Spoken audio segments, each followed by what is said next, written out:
Assalamualaikum warahmatullahi wabarakatuh. Kembali lagi bersama channelnya DMT, Dunia Militer Terkini. Di video kali ini kita akan membahas tentang update berita militer Indonesia.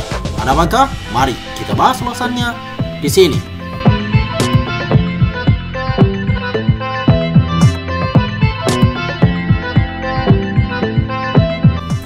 Tiga negara Asia Tenggara termasuk Indonesia jadi incaran India untuk dijadikan konsumen Su-30 yang di-upgrade punya kemampuan canggih ini.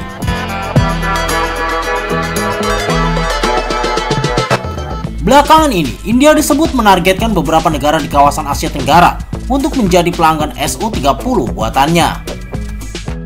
Menurut keterangan Defense Security Asia dalam artikel 27 Agustus 2024, berjudul India berencana bangun Sukhoi Su-30 sendiri, ditargetkan dijual di beberapa negara Asia Tenggara. Memang tengah mengincar beberapa negara kawasan Asia Tenggara sebagai pembelinya. Adapun Hindustan Aeronautica Ltd HAL menargetkan tempur Sukhoi Su-30 buatannya untuk pasar ekspor, khususnya negara-negara yang sudah menggunakan pesawat tempur tersebut seperti Malaysia, Indonesia, dan Vietnam. Saat ini, Royal Malaysian Air Force RMAF mengoperasikan 18 pesawat tempur Sukhoi Su-30 MKM. Indonesia memiliki 11 Su-30 MK2 dan Vietnam memiliki hingga 35 pesawat tempur Su-30. Asia Tenggara menjadi pasar pesawat tempur Su-30 yang diincar oleh HAL. Menurut laporan, HAL berencana memproduksi jet tempur Sukhoi Su-30 dari fasilitasnya di Nasik jika pembicaraan dengan mitra lain berhasil. Rusia dilaporkan mendukung usulan India dan HAL untuk membangun pesawat tempur Sukhoi Su-30 di fasilitas HAL di Nasik, sehingga semakin memperkuat kerjasama kedua negara di bidang pertahanan. Kerjasama India dan Rusia membuktikan dukungan kedua belah pihak dalam mendukung transfer teknologi dan manufaktur bersama, sebagaimana ditekankan dalam kunjungan Perdana Menteri India Narendra Modi ke Moskow baru-baru ini, dikutip dari Defense Security Asia. Fasilitas HAL di Nasik sudah terbukti kemampuannya dalam merawat pesawat tempur Sukhoi Su-30 MKI milik Angkatan Udara India. Baru-baru ini, Menteri Pertahanan negara tersebut menyerahkan pesawat Sukhoi Su-30 MKI ke-100 yang dirawat sepenuhnya kepada Angkatan Udara India dan memuji langkah HAL untuk mendirikan fasilitas perbaikan dan overhaul ROA. Program peningkatan kemampuan ini dibagi menjadi dua tahap, yaitu tahap pertama berfokus pada melengkapinya dengan sistem avionik baru, sistem kontrol penerbangan baru, sedangkan sistem buatan India akan menggantikan sistem buatan Rusia. Selain itu, pesawat tempur ini juga akan dilengkapi dengan sistem peperangan elektronik baru untuk menghadapi ancaman yang mengganggu komunikasi musuh, serta sistem Infrared Search and Track IRST untuk secara dramatis meningkatkan kemampuan menargetkan udara ke sasaran udara dan udara ke udara. Tiga negara yang disasar India tersebut sebelumnya juga menyatakan minat pada rudal BrahMos buatan India yang bisa dipasang di Su-30. Menurut artikel Arizona Times pada 11 Mei 2024, berjudul pasangan BrahMos dan Su-30 milik IAF membuat Malaysia dan Indonesia tertarik mungkin membeli ALCM untuk flanker mereka. Juga menyatakan bahwa Malaysia, Indonesia, dan Vietnam juga menerbangkan flanker sebagai bagian dari Angkatan Udara masing-masing. Perwakilan BrahMos pada pameran Defense Service Asia DSA 2024 yang berakhir di Kuala Lumpur mengatakan bahwa perusahaan tersebut telah menawarkan rudal jelajahnya ke Indonesia, Malaysia, dan Vietnam. Sementara itu, media tersebut menyebut Malaysia dan Indonesia telah menunjukkan minat khusus pada BrahMos yang diluncurkan dari udara. Berbicara di acara tersebut, juru bicara BrahMos Aerospace mengatakan perusahaan tersebut menawarkan rudal jelajahnya ke negara-negara seperti Indonesia, Malaysia, dan Vietnam. Kami, BrahMos Aerospace, sedang berunding dengan semua negara tersebut dan mereka telah menunjukkan minat yang besar terhadap rudal tersebut, ujarnya.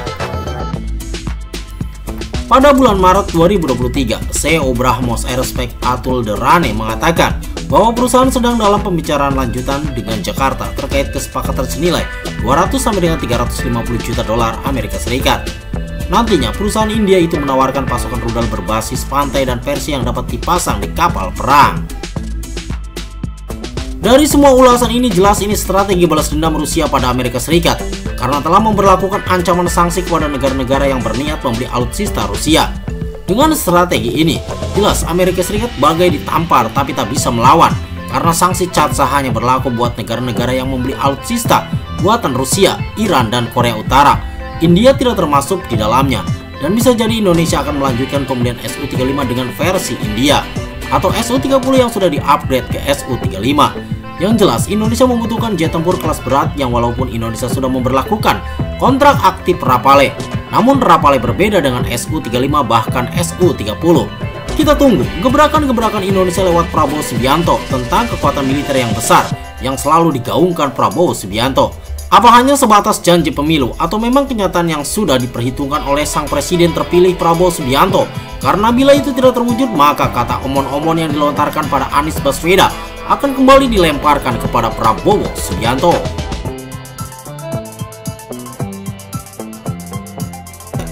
Kita beralih ke berita lainnya. Rafale dikalahkan Su-30 di Kazakhstan. Rafale mengalami kekalahan dari Su-30SM di Kazakhstan. Sebelumnya, Kazakhstan memang merencanakan membeli beberapa jet tempur untuk memperkuat pertahanan udara mereka. Negara di Asia Tengah selama ini mengandalkan pesawat tempur dari Rusia.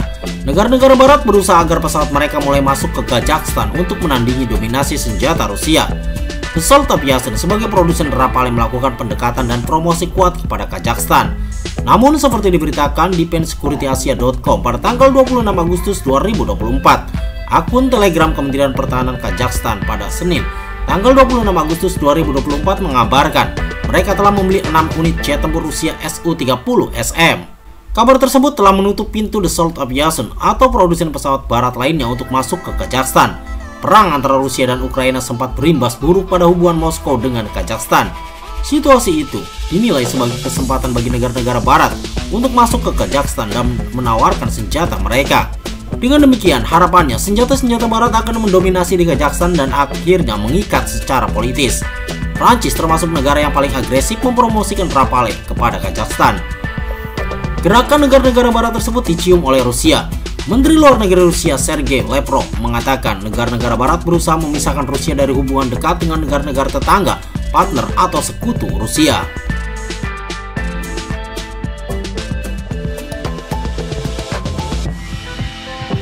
Nah, itulah informasi yang bisa DMT sajikan untuk Anda. Semoga video ini bermanfaat untuk Anda dan jangan lupa tetap like, share, and subscribe terus channelnya DMT Dunia Militer Terkini. Assalamualaikum warahmatullahi wabarakatuh.